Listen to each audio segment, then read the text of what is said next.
Saúdo o Dr. Ivo Brito, coordenador de Direitos Humanos, Risco e Vulnerabilidade da Secretaria de Vigilância e Saúde do Ministério da Saúde.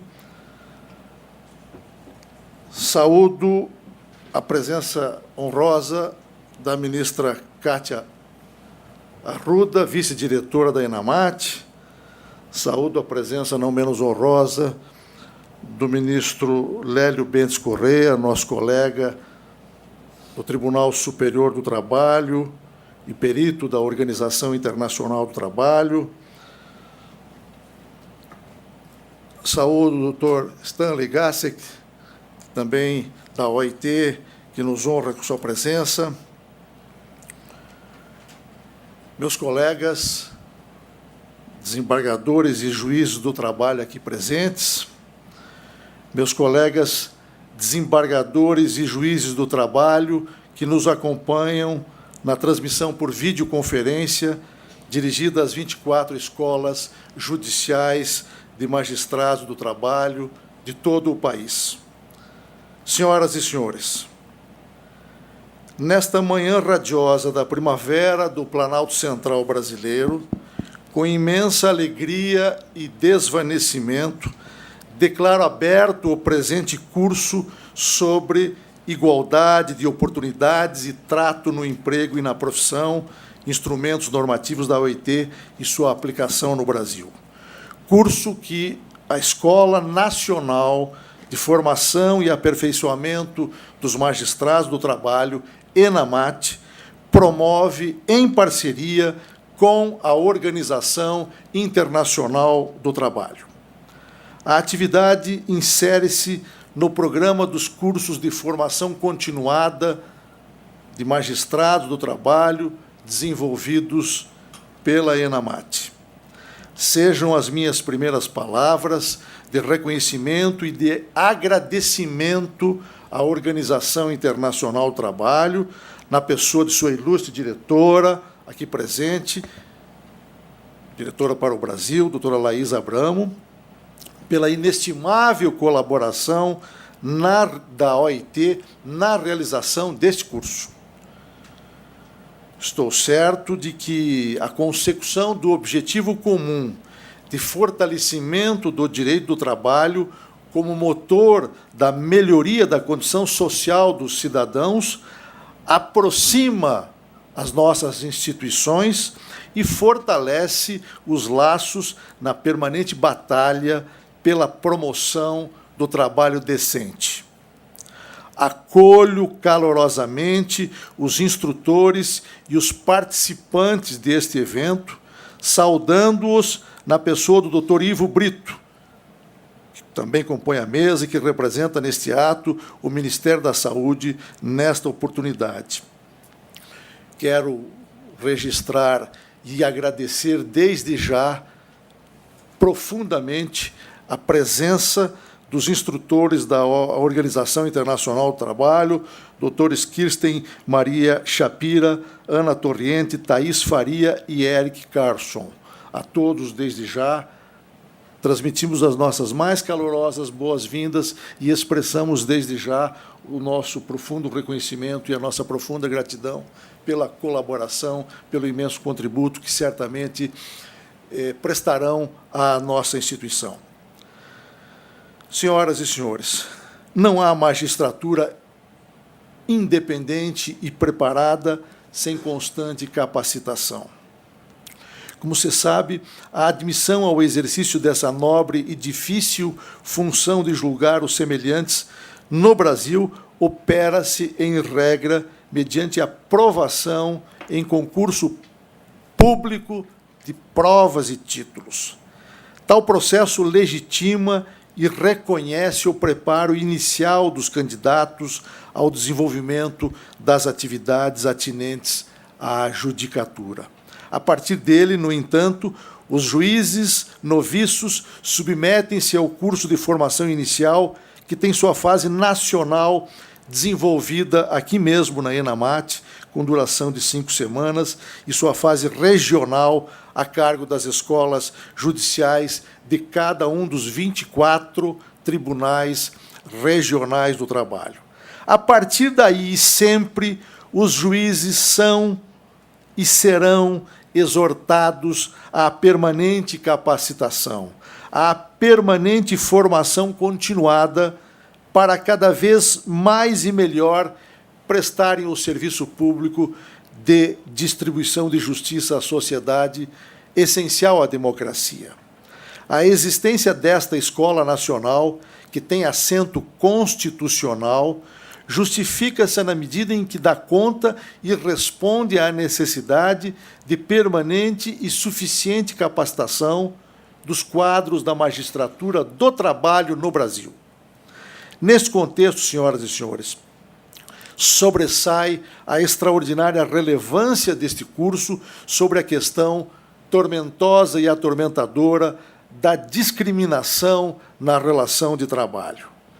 A democracia, como todos sabemos, não se instala definitiva e adensadamente em ambiente no qual a isonomia, a igualdade, não presida as relações sociais. Não por outro motivo, a Constituição Federal consagra o direito máximo à igualdade entre todos, ao dispor: todos são iguais perante a lei, sem distinção de qualquer natureza, garantindo-se aos brasileiros e aos estrangeiros residentes do país a inviolabilidade do direito à vida, à liberdade, à igualdade, à segurança e à propriedade, conforme dispõe. Já Aristóteles, em sua Ética a Nicômano, divisava na igualdade de tratamento entre as pessoas a noção mais elementar de justiça. Por sua vez, o grande pensador e humanista francês Anatole France cunhou uma reflexão que vem muito a propósito a meu sentir. Disse o grande pensador francês: não conheço nem judeus nem cristãos, só conheço homens, e a única distinção que faço entre eles é dos que são justos e dos que são injustos. Sabemos que a relação de trabalho, notadamente o trabalho subordinado, desenvolvido mediante contrato de emprego, constitui terreno fértil para a aplicação do princípio da igualdade, assegurando-se como meta ideal o tratamento isonômico de todos os envolvidos no processo produtivo. Ao direito em geral, aliás, repugna a discriminação injustificada. No âmbito particular da relação de trabalho subordinado, contudo, tal prática torna-se mais aguda a partir da conhecida e reconhecida disparidade de forças entre os agentes do contrato. A hipossuficiência econômica do empregado em face da hipersuficiência do empregador agudiza e agrava todo e qualquer ato de discriminação. A dependência do trabalhador à continuidade da relação de trabalho de que extrai sua subsistência e a de sua família o impele a sofrer, como sabemos, não raramente, ataques à sua dignidade, inclusive mediante a quebra do respeito à isonomia. A chaga inaceitável da discriminação pode difundir-se a partir de critérios variegados, tais como o gênero, a orientação sexual, a opção religiosa, a raça, a cor, a deficiência física ou mental e o acometimento de doença estigmatizante. A Convenção 111 da Organização Internacional do Trabalho, de que todos se recordam, conceitua a discriminação como distinção, exclusão ou preferência fundada em raça, cor, sexo, religião, opinião política, ascendência nacional, origem social ou outra distinção, exclusão ou preferência especificada pelo Estado mesmo interessado, qualquer que seja sua origem jurídica ou prática e que tenha por fim anular ou alterar a igualdade de oportunidades ou de tratamento no emprego ou profissão. A partir do comando constitucional há pouco lembrado, o sistema jurídico brasileiro de proteção contra a discriminação do trabalhador enreda-se em malha que se pretende cada vez mais forte, por artigos na consolidação das leis do trabalho, na legislação esparsa e nas normas de direito internacional, notadamente recomendações e convenções da Organização Internacional do Trabalho. De maneira fortemente vanguardista, eu diria, a consolidação das leis do trabalho, ainda nos anos de 1943, já garantia a igualdade entre trabalhadores, vedando a discriminação em razão de gênero no célebre artigo 5º, que garante: a todo trabalho de igual valor corresponderá salário igual, sem distinção de sexo. No mesmo ordenamento, estatui-se a igualdade de remuneração para idêntico trabalho nos moldes do artigo 461 da CLT, além de encontrar-se sistema de equilíbrio mediante distinção afirmativa para as peculiaridades do trabalho da mulher. A Lei 9.029 de 1995, 9.029, a conhecida Lei Benedita da Silva, aliou-se à consolidação das leis do trabalho no combate à discriminação no âmbito das relações de trabalho, ao proibir atos discriminatórios por motivo de sexo, origem, raça, cor, estado civil, situação familiar ou idade, além de imputar multas severas aos agentes agressores identificados. O sistema de proteção consolida-se inegavelmente por meio dos avanços das normas de direito internacional, incorporadas ao direito pátrio mediante adequado processo legislativo, notadamente as originadas na Organização Internacional do Trabalho, instituição quase centenária, que constitui a trincheira da luta pela dignidade do homem trabalhador, arregimentando as nações em prol da evolução constante do patamar civilizatório em matéria de trabalho e emprego. Aparelhada de instrumentos desse jaez, a Justiça do Trabalho brasileira desempenha, como sabemos, papel cotidiano e relevante na atenta e eficaz proteção dos trabalhadores contra os atos de discriminação. A jurisprudência do Tribunal Superior do Trabalho, em particular, fundada nos princípios e valores constitucionais mais elevados, como o respeito à dignidade humana e o valor social do trabalho, erige clara barreira contra ataques à isonomia. Lembro, a propósito, a recente súmula número 443 da jurisprudência uniforme do Tribunal Superior do Trabalho, que, como se recorda, presume discriminatória a dispensa imotivada de doentes acometidos por moléstias graves ou estigmatizantes. Como corolário, como consequência, nessa hipótese, inverte-se o ônus da prova, incumbindo ao empregador a demonstração de que despediu por razão objetiva comprovável, sob pena de anulação da resilição contratual e consequente reintegração do empregado prejudicado. Cuida-se, a meu juízo, de significativo avanço na proteção social.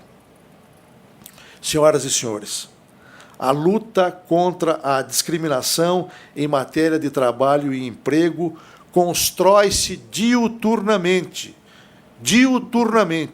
com o auxílio de todas as forças e instrumentos disponíveis.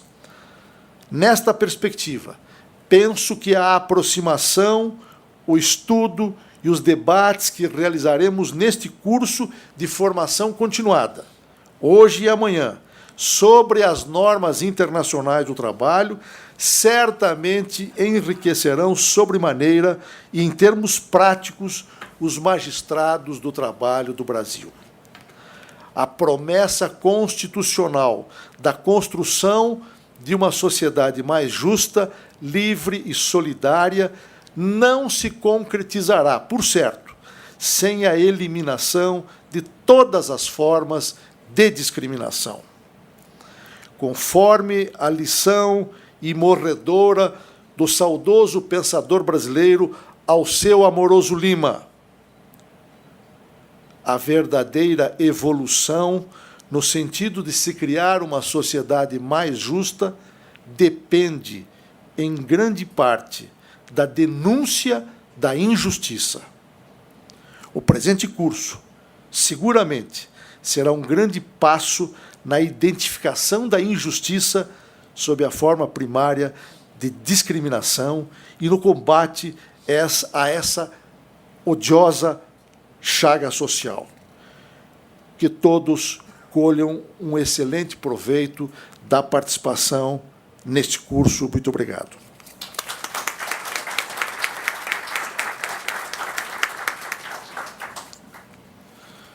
Tenho o prazer de conceder a palavra agora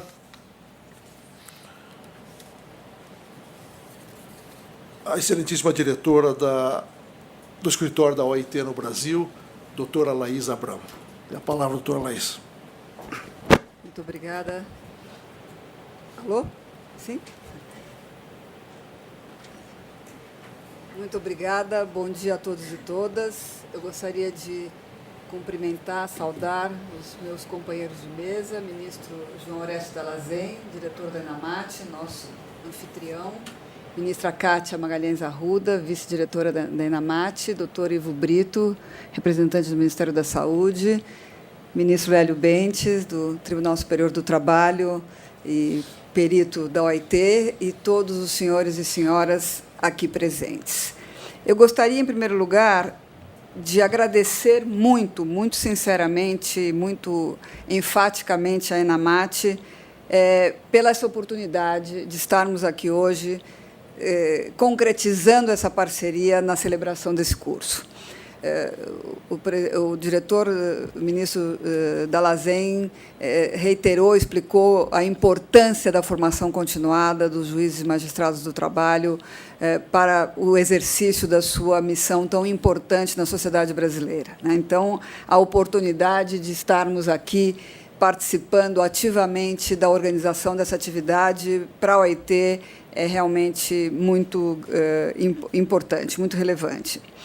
Esse agradecimento à ENAMAT, na pessoa do seu diretor, se estende a todas as pessoas aqui presentes que demonstram o compromisso genuíno de defender a igualdade de oportunidades de tratamento e combater a discriminação, tal como estabelecido pela legislação brasileira e pelas convenções da OIT.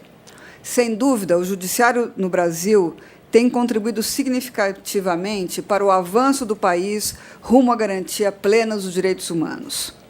Importantes mudanças legislativas têm decorrido de decisões judiciais que criam precedentes positivos que servem de inspiração e referência para outros atores e instituições da sociedade brasileira. Destacamos, entre os vários exemplos que poderiam ser citados, o casamento igualitário, a adoção de crianças por casais do mesmo sexo ou por pais e mães solteiros e solteiras, o ressarcimentos por demissões em virtude da discriminação e a reintegração de trabalhadores aos postos que lhe foram negados pela exclusão devida à discriminação. Todos esses direitos, reivindicados por diversos atores e movimentos sociais, alguns durante longos períodos,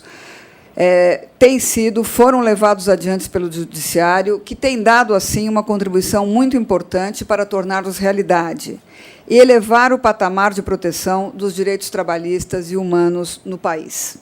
Reconhecemos a importância dessa atuação e compromisso, que se expressa, mais uma vez, na própria organização desse curso, nas palavras tão brilhantes e claras e contundentes do ministro Dall'Azen, nessa sua primeira fala, mostrando a importância decisiva da igualdade de oportunidades e da não discriminação e a forma como ela aparece na legislação brasileira, né? Então, reconhecemos a importância dessa atuação e compromisso, que se expressa mais uma vez na presença dos senhores e senhoras nessa atividade que ora inauguramos. Obrigada pelo tempo e pelo esforço em contribuir para que o país continue se transformando e avançando em relação à instituição e observância de direitos tão importantes para a vigência de uma sociedade mais justa, democrática, inclusiva e tolerante. Gostaria também de agradecer aos nossos colegas Ana Torrientes, da sede da OIT em Genebra, e Kirsten Shapira, especialista em normas internacionais do trabalho, e Eric Carson, especialista em HIV e AIDS, ambos da equipe de trabalho decente da OIT para o Cone Sul da América Latina, com sede em Santiago, que nos acompanham nesse momento. Gostaria de agradecê-los pela parceria e liderança na elaboração do manual HIV, AIDS e o Direito do Trabalho, que vai ser a base deste curso, né? Esse manual foi elaborado especificamente para juízes e profissionais da área jurídica e nos abre a possibilidade de compartilhar algumas experiências internacionais e receber também dos senhores e senhoras insumos para futuros cursos em outras regiões. Esse é um processo sempre interativo, em que a gente vai recolhendo as impressões, as experiências, para poder exatamente qualificar mais a nossa intervenção nessa área. Queria fazer também um agradecimento especial ao diretor adjunto do escritório da OIT no Brasil, Stanley Gassek, que foi protagonista na organização do evento, com muita dedicação e eficiência. E queria também agradecer a minha colega Thaís Dumé, que vai estar aqui presente como instrutora e que também contribuiu bastante para a organização deste curso. Não estamos aqui para lidar com assuntos fáceis ou discutir temas sobre os quais todos já estão de acordo. Estamos aqui para proteger os direitos de todas as pessoas em todas as partes do mundo. Essas palavras foram proferidas pelo secretário-geral da ONU, Ban Ki-moon, em um encontro do Grupo de Trabalho Ministerial sobre a promoção de direitos humanos de pessoas LGBT em Nova York. Sabemos que a própria Declaração dos Direitos Humanos, que está na origem da criação da ONU, no ano de 1946, ela tem como princípio básico a ideia de que todos nascem livres e iguais em dignidade e direitos. E esse, como disse o ministro Dalazen, é um princípio que está presente nas legislações da grande maioria dos países hoje no mundo, que se reflete nas convenções da OIT, mas que, para ele ser tornado realidade, tem que haver uma militância, eu diria, diuturna. Nós sabemos que a discriminação é um fenômeno multifacético, insidioso e que se manifesta de formas muito diferentes, de formas diretas, de formas indiretas, e que, se não houver uma vigilância permanente, ela, no momento que ela é controlada, queria cumprimentar a deputada Era Cococai, que acaba de se juntar a nós. Muito obrigada pela presença, deputada. Então, eu dizia que, se não houver uma vigilância constante, a discriminação ela pode ser controlada de um jeito, de um lado, numa das suas manifestações, e reaparecer do outro, né? E aí, cada um de nós, cada uma das instituições democráticas tem um papel a cumprir em relação a isso, e o papel da justiça é um papel central, né? Sabemos também que a discriminação ela se superpõe e se potencializa. Existem grupos da sociedade, pessoas que sofrem, ao mesmo tempo, múltiplas formas de discriminação. E isso não é apenas uma soma, mas uma potencialização da exclusão. Eu não vou me alongar mais em toda a teoria da OIT e a prática sobre esse tema, porque as minhas colegas vão fazer isso, e o meu papel aqui é apenas fazer uma saudação. Bom, mas é com esse espírito que esse curso se propõe a contribuir à garantia dos grupos mais excluídos socialmente e que, por isso, mais necessitam da nossa atenção, para que tenham as mesmas possibilidades de construir as suas vidas a partir de um trabalho decente. Sabemos que o trabalho é a via principal através da qual os frutos do desenvolvimento podem ser distribuídos em forma mais igualitária e inclusiva em uma sociedade. O trabalho é indispensável para a construção da autonomia das pessoas e para a sua contribuição produtiva à sociedade, assim como para a vivência plena da cidadania e a garantia da dignidade humana. Mas sabemos também que não é qualquer trabalho que tenha esse significado ou encerra essa possibilidade. Para que esses objetivos sejam atingidos, é fundamental que as pessoas trabalhem em condições de liberdade, equidade e segurança. É fundamental que o trabalho, o ambiente no qual ele se exerce e as relações que em torno a ele se estabelecem estejam livres de qualquer discriminação e violência. E também temos a consciência de que muitos coletivos de trabalhadores e trabalhadoras continuam sofrendo cotidianamente a discriminação no emprego e na ocupação. Entre eles as mulheres, os povos indígenas e afrodescendentes, as pessoas com deficiência, os jovens, a população LGBT e as pessoas vivendo com HIV e AIDS.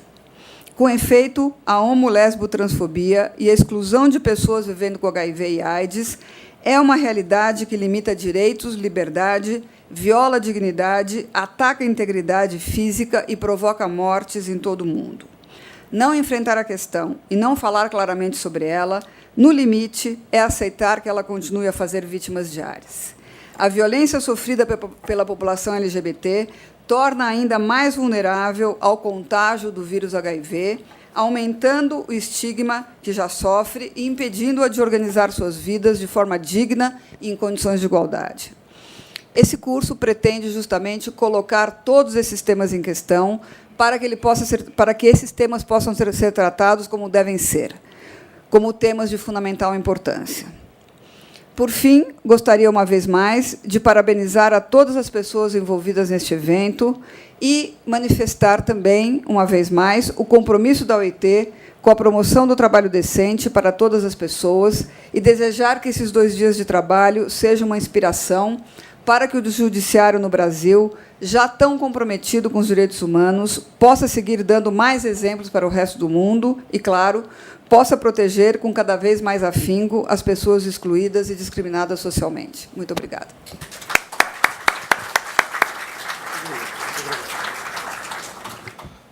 O nosso agradecimento pelo pronunciamento da doutora Laís Abramo. Quero registrar a presença entre nós da deputada federal Érica Cocai. É uma honra tê-la conosco, deputada. Para uma saudação aos presentes, tenho a satisfação de conceder a palavra agora ao doutor Ivo Brito, representante do Ministério da Saúde, neste ato. Tem a palavra, doutor Ivo. Eu queria primeiro agradecer o convite ao Ministério da Saúde, em particular ao Departamento de DST AIDS e Hepatites Virais, em nome do diretor Fábio Mesquita, e queria cumprimentar a todos os presentes à mesa, fundamentalmente o ministro João Orestes, Laís Abramo e a ministra Kátia Magalhães. Agradeço a todos e queria inicialmente ressaltar alguns pontos que serão debatidos nesses 2 dias e que nos parecem ser extremamente relevantes para o debate das relações de trabalho e discriminação, como tema-chave das discussões que serão travadas nesses 2 dias. O primeiro ponto que eu queria chamar a atenção e que de relevância pública e de interesse do próprio Ministério da Saúde é a necessidade de que a gente faça, sob o ponto de vista da legislação, do ponto de vista jurídico, um alinhamento da discussão em relação às inovações tecnológicas que estão em curso em relação à resposta à epidemia do HIV/AIDS no mundo. Como nós estamos num processo de profunda mudança em relação, sobretudo, à questão do tratamento, à questão da discriminação, à questão do estigma, e, sobretudo, as questões bioéticas relacionadas ao uso dessas tecnologias médicas, são fatores determinantes para que a gente possa, de fato, superar algumas lacunas no que se refere à questão dos direitos e no que se refere à questão da discriminação. Então, o primeiro chamado que eu colocaria é essa necessidade que a gente possa aproveitar o debate desses 2 dias no sentido de tentar compreender melhor o que vem acontecendo com a epidemia em nosso país e, sobretudo, sobre os fatores relacionados à incorporação de novas tecnologias biomédicas relacionadas à questão, sobretudo à questão do tratamento. Mas eu queria chamar a atenção para um outro aspecto que diz respeito ao tema desses 2 dias do curso de formação, que diz respeito à questão da discriminação. Quer dizer, não é possível nós superarmos o hiato que nós temos em relação a responder à epidemia de HIV/AIDS se nós não colocarmos no centro do nosso debate a questão da discriminação. Ou seja, só é possível nós revertermos os nossos indicadores, né, em termos de controle da epidemia se nós tivermos no centro desse debate a questão da discriminação. E eu chamo a atenção para não apenas a discriminação às pessoas que vivem com HIV/AIDS, a discriminação de gênero, a discriminação relacionada à questão da orientação sexual, as questões relacionadas à questão de raça. Todos esses fatores são determinantes de condições de saúde e, portanto, devem estar no horizonte, por exemplo, do trabalho que, eventualmente, vocês terão a oportunidade de debater e discutir nesses 2 dias. Queria também ainda chamar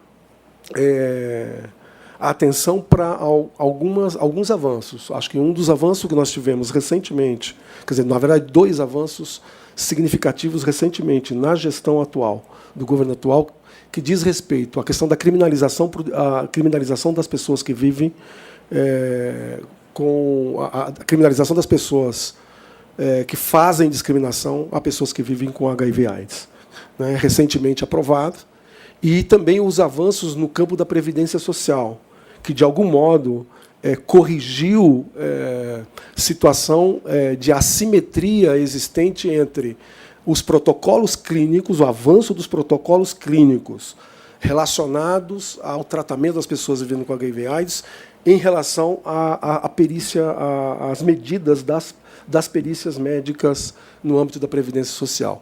A Previdência estava operando com uma legislação, uma norma técnica específica, orientadora dos peritos, baseado num protocolo clínico de 2002, quando nós já estávamos com 2 ou 3 protocolos sendo revisados e atualizados no âmbito do Ministério da Saúde. Então, o que eu chamo a atenção é um pouco para essa... Eu sei da dificuldade que há em avançarmos nos dispositivos legais e nas medidas e avanços tecnológicos que muitas vezes ocorrem no campo biomédico. Mas é essencial, na atualidade, que a gente faça atualizações e que possa estabelecer mecanismos de formação que permita a compreensão dessas medidas e desses avanços que hoje vêm ocorrendo no campo biomédico. Queria chamar a atenção também para um elemento que também é determinante de condições de saúde e que, de algum modo, criam obstáculos a avançarmos na resposta à epidemia. E aí eu vou falar um pouco, e muito rapidamente, sobre alguns aspectos de como nós temos trabalhado no Ministério da Saúde no que diz respeito à questão da mobilidade relacionada à questão do trabalho, ou a migração relacionada à questão do trabalho, que é um ponto-chave hoje no que diz respeito ao controle da epidemia. Então, nós estamos enfrentando hoje um processo de globalização nas relações de trabalho e de flexibilização dessas relações que criam situações de exposição a condições de risco. Nós, no Ministério, trabalhamos com o conceito de vulnerabilidade, situações de vulnerabilidade que, muitas vezes, subtraem direitos à saúde, direitos às condições, à saúde no ambiente de trabalho decorrente dessas novas formas de estabelecimento de relações de trabalho. E a migração relacionada ao trabalho tem duas dimensões essencialmente, eu diria, relacionada, de um lado, ao fator de globalizar as doenças, por um lado, porque a migração traz essa possibilidade de uma interação maior entre as pessoas, uma mobilidade maior entre as pessoas e, portanto, uma circulação de fatores de risco maiores em relação às doenças, mas também traz consigo também a violação de condições de direitos individuais e direitos trabalhistas.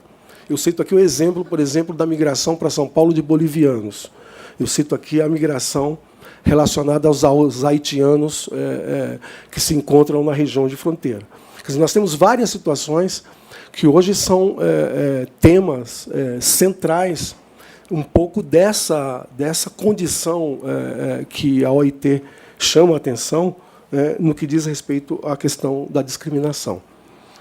E, por fim, eu queria, já que vamos ter um espaço amanhã pela manhã para discutir um pouco as tendências atuais da epidemia no país, eu queria chamar também a atenção de que, quando a gente olha para a questão da discriminação, nós temos que olhar por um contexto, ter uma visão um pouco mais ampliada de como essa discriminação se processa e se realiza socialmente.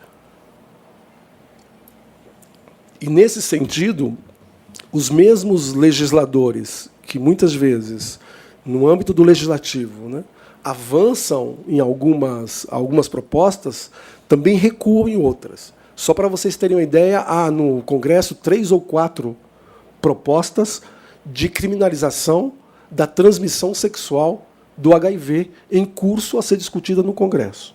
Esse é um debate que vem sendo feito internacionalmente, mas no nosso Congresso existem 3 ou 4 propostas que se encontram em curso relacionadas a criminalizar a transmissão sexual do HIV. Então, são vários fatores que eu chamaria a atenção para que a gente possa não ter apenas uma visão da discriminação sem considerar o conjunto dos fatores, sejam eles políticos ou sociais, que os determinam. Eu acho que é necessário que a gente tenha essa visão um pouco mais multicausal dos fatores relacionados à questão da discriminação. E queria também chamar a atenção de que esse é um espaço, o ministro mencionou inicialmente, a gente usa um outro termo, vocês usam educação continuada, o Ministério da Saúde está usando educação permanente. Na verdade, é a mesma coisa. Quer dizer, são estratégias que eu acho que são duas áreas, quer dizer, o campo dos operadores do direito e o campo da saúde, são duas áreas muito sensíveis à necessidade de estar estabelecendo formações continuadas ou formação permanente, porque as mudanças que ocorrem nesse campo de conhecimento elas são muito rápidas e intensas, a ponto de que, se não houver uma atualização rápida ou uma atualização na perspectiva de compreender determinadas situações, determinados fenômenos, a gente fica um pouco ultrapassado e, muitas vezes, isso causa e repercute em relação à questão dos direitos das pessoas. Então, para finalizar, eu queria reiterar aqui a importância desse evento e colocar à disposição o Departamento de DST-AIDS a todos vocês. Não deixem de nos procurar caso haja alguma dúvida ou queiram saber algum conhecimento sobre alguma normativa do Ministério que esteja em curso, para que possa, de fato, auxiliá-los na tomada de decisões. Muito obrigado. Agradeço a todos. Samuel.